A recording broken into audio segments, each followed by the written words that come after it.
ఆయన 11 కూడా నుంచి 2 వెహికల్లో ఆయన కూడా 2 ఆవులు దోషాలు జరిగితే ఈసారి ఇంకా చేయదని చెప్పారు. మళ్ళీ అదే ప్లేస్లో 2 సార్లు చేశారు. మళ్ళీ పట్టుకొని బదిలీ స్టేషన్లో అప్పగించారు. 3 సార్లు సార్ 3 ఆవులు ఉంటాయి అక్కడ పక్కన ఒక ఆవు తోటి పెట్టి ఆ ఆవు పట్టుకొని దొంగతనంగా తీసుకొచ్చి పూసలో స్కూల్ దగ్గర పెట్టారు. సార్ చెప్తే 2 లక్షలు ఫైన్ వేస్తాము, నెక్స్ట్ బైండ్ ఓవర్ కూడా చేసి పెట్టాం, ఖచ్చితంగా వేస్తాం. ఈసారి చెయ్యొద్దని వార్నింగ్ ఇచ్చిన మళ్ళీ రేపు ఇంట్లో సార్ కారణం ఏంటంటే టౌన్లోనే అరగంట టౌన్లో మేము రాత్రి సార్ అరగంట సేపు డోర్ తీసాం సార్. ఎంత పది వల్ల మేము చేయలేదు సార్. మేము పోయినప్పుడు అలా కొన్నప్పుడు వాళ్ళు ఎంత చేసింది వదలలేదు. అర్ధగంట తర్వాత తీసింది అప్పుడుగా 2 పోయేది. అవి మళ్ళీ చీకటి కదా ఆవులు అక్కడికి వచ్చినాయి. మళ్ళీ చీకట్లో 5 గంటలు ఆవులు తీసుకొని పోయారు. వీళ్ళు ముందటపోయినాయి అయిపోయినాయి దగ్గరికి వెళ్ళిపోయినాయి. మళ్ళీ వచ్చిన రాత్రి ఆడే ఉన్నాయి అంట.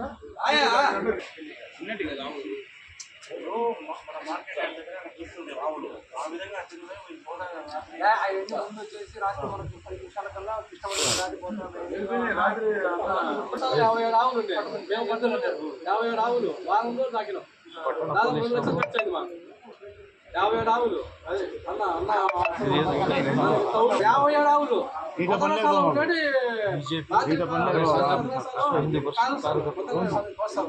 కానీ సాయంత్రం పడుకుంటాం. నెంబర్లు వేసి 5 లక్షలు కొన్నాం. 5 లక్షలు కొన్ని ఆవులు 2 లక్షలు అడ్వాన్స్ ఇచ్చి మిగతా పట్టుకోవడానికి పరిధిలో లేకుండా మళ్ళీ మేము అన్న దగ్గర 4 రోజులు 5 రోజులు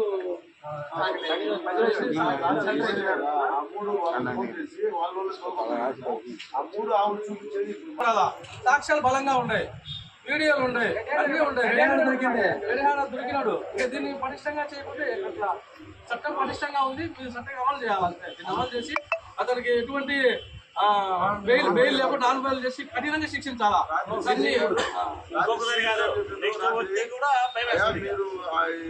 స్పాట్లు దొరికినాయి కాబట్టి ఏది కలేబరాలు దొరికినాయి కాబట్టి మేము పోస్ట్మార్టం నిర్వహించి రాత్రి అక్కడే పనుకున్నట్ట పోలీసులు. అది కాపాడింది ఓకే.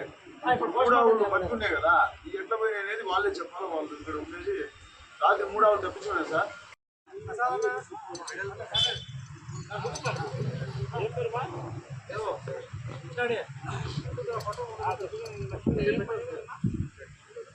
రాత్రి జరిగిన గోవధ విషయాలను పురస్కరించుకొని రాత్రి జరిగిన అన్యాయాన్ని అడిగేదానికి చట్టపరంగా తన చర్యలు తీసుకోవడానికి ఈరోజు మనం మధ్యలో అర్బన్ పోలీస్ గురించి ఎస్ఐ గారితో రాత్రి జరిగిన ఘటన గురించి అతనికి నివేదించడం జరిగింది.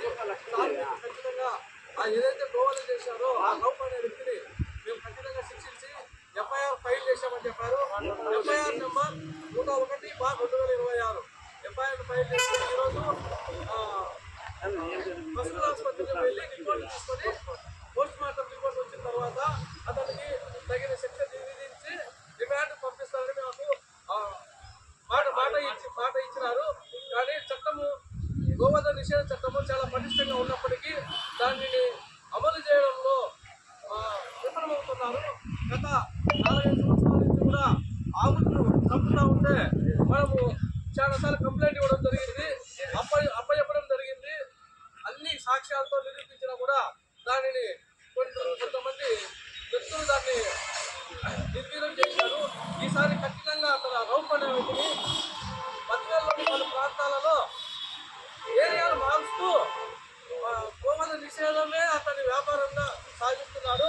కాబట్టి ఇతన్ని ఖచ్చితంగా ఇంతకుముందు కూడా బయట కేసులు ఉన్నారని పోలీసులు తెలియజేస్తున్నారు. ప్రతి ఒక్కరూ తప్పనిసరిగా యూట్యూబ్లోకి వెళ్ళి కడప వార్తను లైక్ చేయండి, సబ్స్క్రైబ్ చేయండి. ఇట్లు మీ జి రమణయ్య, ఎడిటర్, కడప వార్త.